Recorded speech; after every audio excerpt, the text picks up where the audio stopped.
This video presentation is for environmental attorneys and other environmental parties interested in nuisance dust damage claims. This article is also available on RJ Lee Group's website, rjlg.com, under News and Insights, and it is one of our Materials Insights articles. RJ Lee Group hopes that these articles prove useful to readers in understanding an array of materials phenomenon. Contact our science consulting experts anytime by going to rjlg.com and filling out the 5-question form at the bottom of every single webpage, or go to our scientific consulting page to see our list of experts. We have experts in construction materials, corrosion, metallurgy, product liability, industrial hygiene, chemistry, VOCs, and root cause, for example. So here's a video presentation: Nuisance Dust Damage Claims, Evaluating Allegations of Property Damage Due to Subject Particulate Exposure.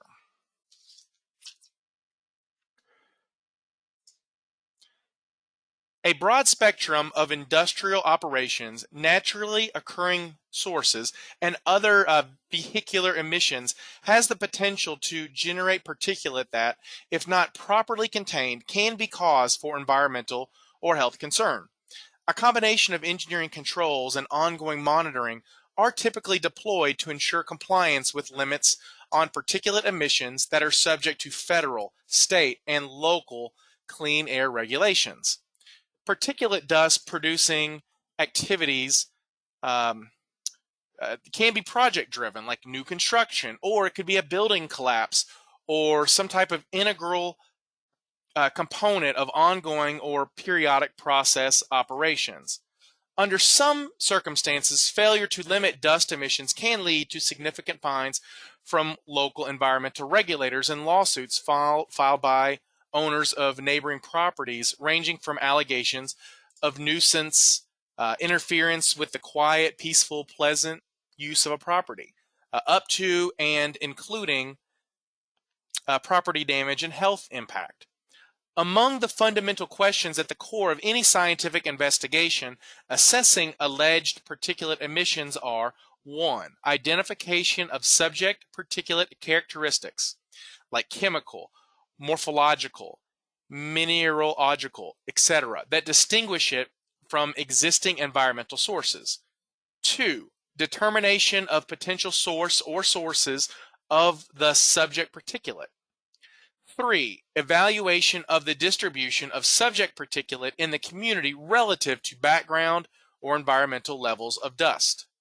4. Assessment of the potential of subject particulate to cause damage or reduce the useful life of property on which it settles. Here are a few examples.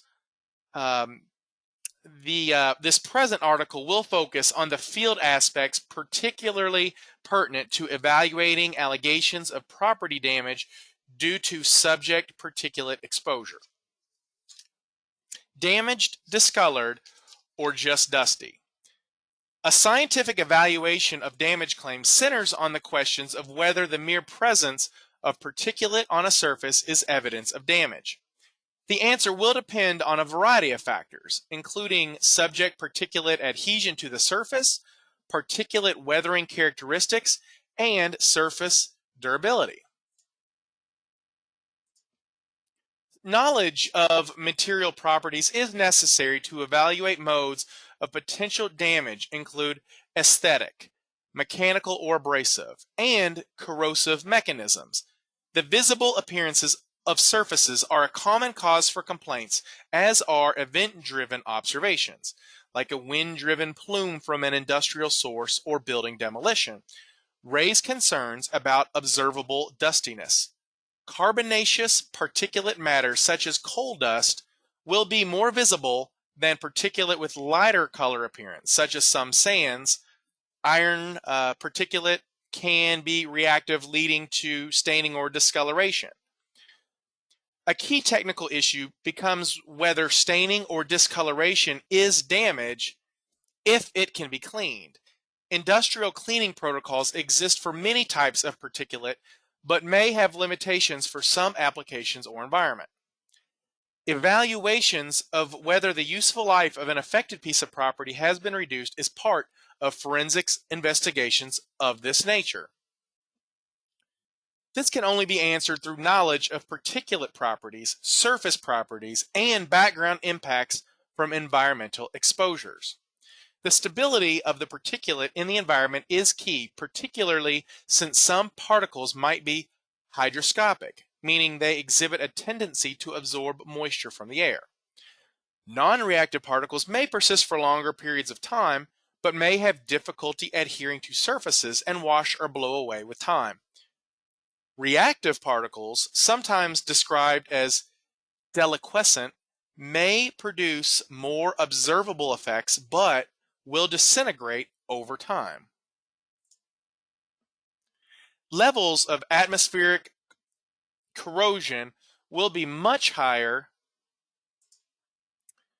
in coastal and in some industrial locales, and scientific investigations must ensure to distinguish any effects of particulate exposure from this background corrosive rate.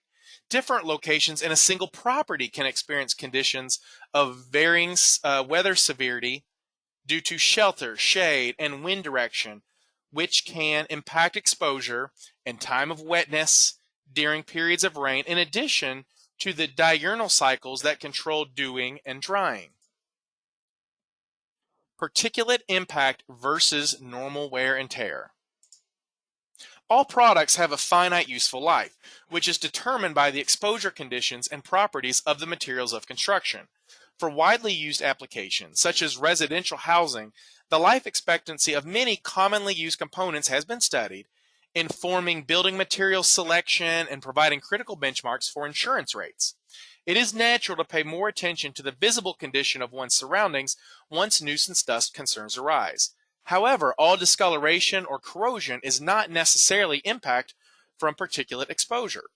Forensic scientific field assessment focuses on background levels of corrosion due to environmental exposure, pattern overlay of distribution of particulate and observed corrosion, patterns of corrosion in the absence of particulate, corrosion susceptibility of materials of construction, and chemical interaction between particulate and the materials.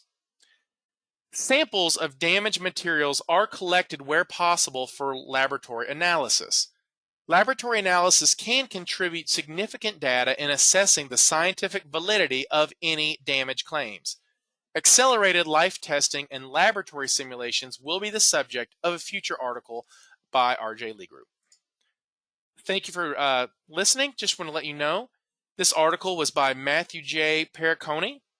Dr. Perricone is a principal investigator and the technical consulting group manager at RJ Lee Group, where he directs and performs root cause failure analyses for multiple industrial sectors in support of product development, performance optimizations, and manufacturing quality assurance. His projects also include addressing warranty, insurance, and product liability claims. Here are the citations for our video article. Again, this article is available on rjlg.com under News and Insights. Here are the potentially applicable ASTM standards that you may want to know about. And these are RJ Lee Group field services for other types of work that are somewhat related to this article. Thank you for paying attention to our quick presentation. Again, this article is available on rjlg.com. And to contact us at any time, just go to any one of our web pages, go to the bottom to a contact form and answer the 5 questions, and we will get back to you very quickly. Thank you.